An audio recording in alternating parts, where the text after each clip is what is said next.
Welcome back to another one. It's November 4th, and I'm back hunting with Victor today. For being the first week of November here in Wisconsin, it is insanely warm, and the wind directions are completely off for what's usually happening this time of year. We got southwest winds, and it's 63 degrees, so it's just kind of blowing everything weird for how we'd usually hunt this time of year, but you know, it is still getting into that rut time, so we're not really sure exactly where these deer are going to be, because they almost just can kind of show up from anywhere. But we're going back to an area that I hunted with him a couple weeks ago, where we actually had an encounter with the 6x5 again. He put a trail cam up there, and he's been getting some good activity. The rain has been hammering the last day and a half, and it just let up, and now it's supposed to stop all day and then pick back up around 8 o'clock again. So we're trying to sneak in here. It's about 8:30 in the morning right now, and the rain just quit, like I said. And in years past, we've noticed that once that rain quits, these deer really pick up. We're gonna try to be in here a little earlier, but you know, things just kind of worked out with him getting some stuff done with his grandparents and me kind of drying some stuff out from yesterday's hunt. It worked out, but we're gonna try to slip in here and hopefully get a buck down.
We've been set up sitting for probably half hour, 45 minutes already, but it's kind of been drizzling on and off, so we've just been sitting here waiting. But I got my lucky, trusty, dusty whitetail ninja hat on from Woodhaven, and you know, I've been having some really good luck with this hat on, so I think it's the trick of the trade this year, and threw it back on for today's hunt.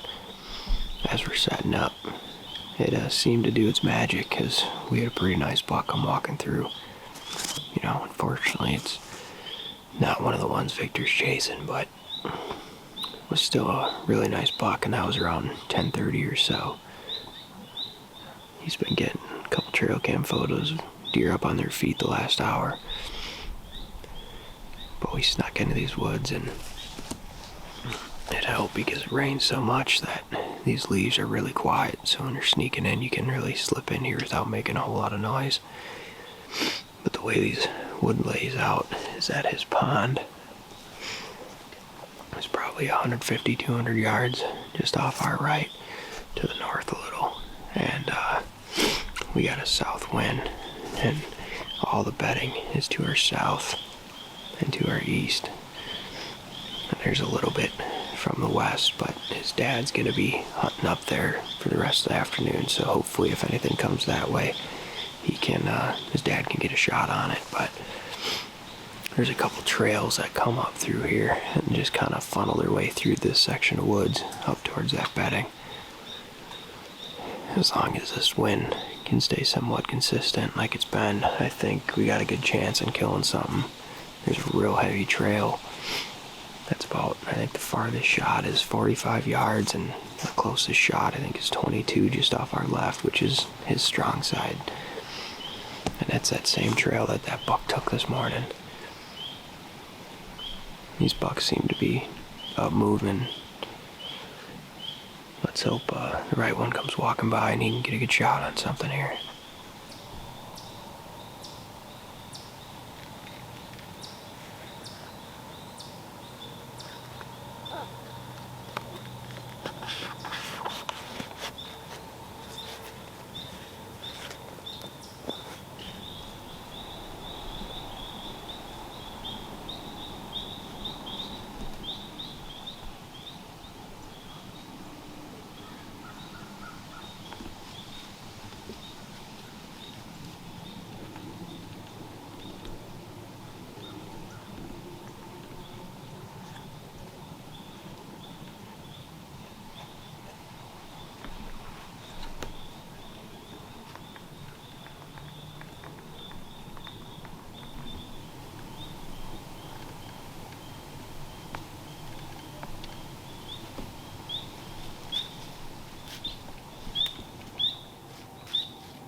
Had a really wide 8-point show up probably 150 yards away, and it looked like he was just working his way to the pond. We grunted at him a couple times and snort wheezed at him, and he snapped back and looked at us, but he just kept moseying on doing his thing. But with that pond down there, a lot of the times they'll go down to drink and then they'll make a big loop all the way around. I know there's a bunch of fresh scrapes just behind us here on the other side of this ridge, and a lot of the times Victor says those bucks will work those scrapes and then come pop up right behind us. So if that's the case, he's going to pop up at about 20 yards, and it's going to be a real quick shot if that's the case. But you know, we still got roughly an hour left until shooting light's done with, and hopefully we can have one of these big bucks that he's got walking around out here come up and give him a good shot. But that'll definitely get the heart pumping, that's for sure.